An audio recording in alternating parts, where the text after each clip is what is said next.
पंढरपूरचा जो पांडुरंग आहे, जगात अनेक देव आहे, अनेक अनेक.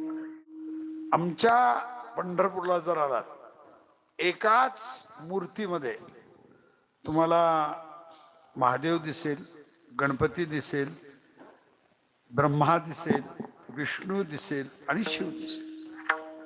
भगवंताच्या तुम्ही मूर्तीला हात लावा, मस्तकाला. परब्रह्मलिंगम भजे पांडुरंग स्वर्गजयाची साळुंका.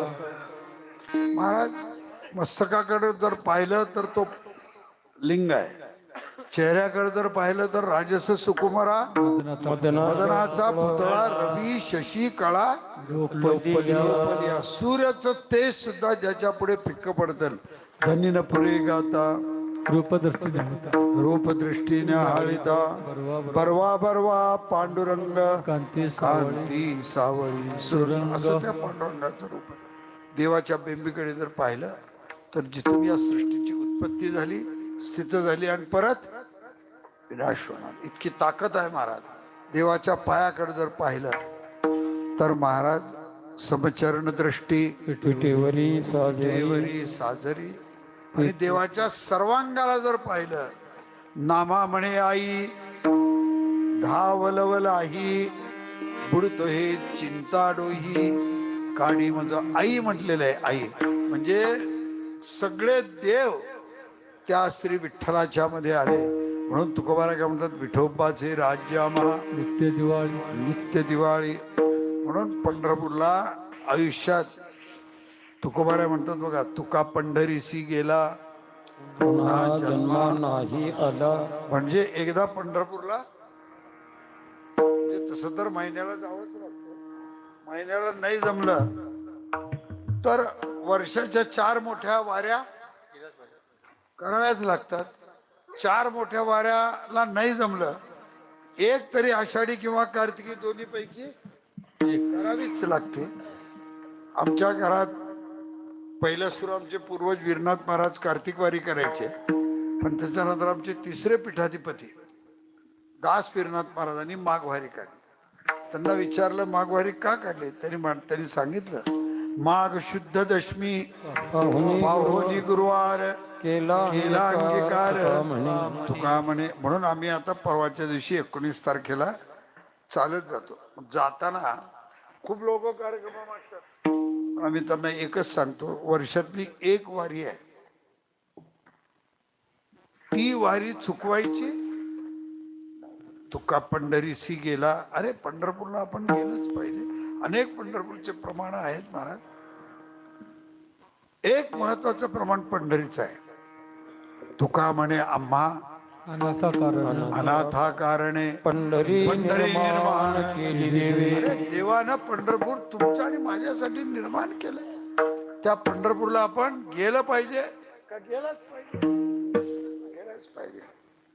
शक्यतो लाईनीत थांबून दर्शन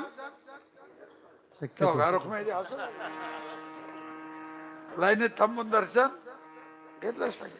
नाही मिळालं तर एखादा सदस्य गाठून दर्शन विनोदाचा भाग आहे बरं. त्यांचा आमचा वेळा लोभ असल्यामुळे बोलतोय. आणि ही सगळी मंडळी या वयात सुद्धा कष्ट करून पंढरपूरला आल्यावर 2 दिवस राहतात, 3 दिवस राहतात, पण पांडुरंगाचं दर्शन बघा. तुम्ही जगात कुठेही फिरा, मला कुठल्याही देवाची निंदा करायची नाही, कुणाच्याही वाद घालायचं नाही, पण तुम्ही मला सांगा, पांडुरंगाच्या पायावर आपलं हे मस्तक पडलं, जगाची शांती मिळते का मिळत नाही मला सांगा. काही करावं लागत तुम्हाला. मस्तक ठेवा त्या पांडुरंगाला. हा तुका म्हणे आम्हा अनाथा कारणे पंढरी निर्माण केली. अरे आपली आई तीच आहे, आपली बाप तोच आहे.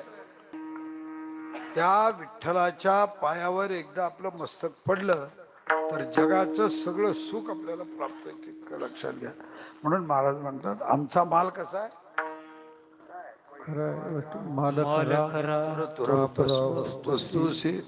महाराज म्हणतात बघा, त्रिवेणी संगमे नाना कीर्ते भ्रमी चित्ती नाही नामी. करीते व्यर्थ म्हणून महाराज म्हणतात एक प्रमाण आहे, न पुण्यम न पापम न सौख्यम न दुःखम न मंत्रो न तीर्थो न वेदा न यज्ञ अहम भोजनम नैव भोज्यम न भोक्ताश्चिदानंद रूप शिवोहम शिवोहम.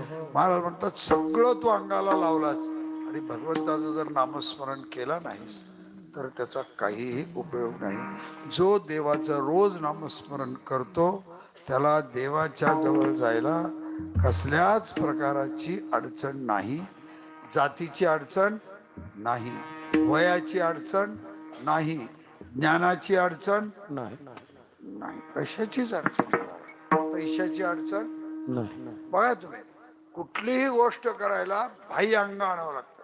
देवाची पूजा करायची पाणी बाहेरून आणावं लागतं, ताटली बाहेरून आणावी लागते, फुलं बाहेरून आणावी लागतात. पण तुम्हाला देवाचं नामस्मरण करायचं बाहेरून काही घ्यायची. एकदा बसला हातात माळ घेतला सुरू झाला. कशाची गरज नाही तुम्हाला. म्हणून नित्यनेमानं नामस्मरण करा आणि स्वतःच्या जीवाचा उद्धार करून घ्या.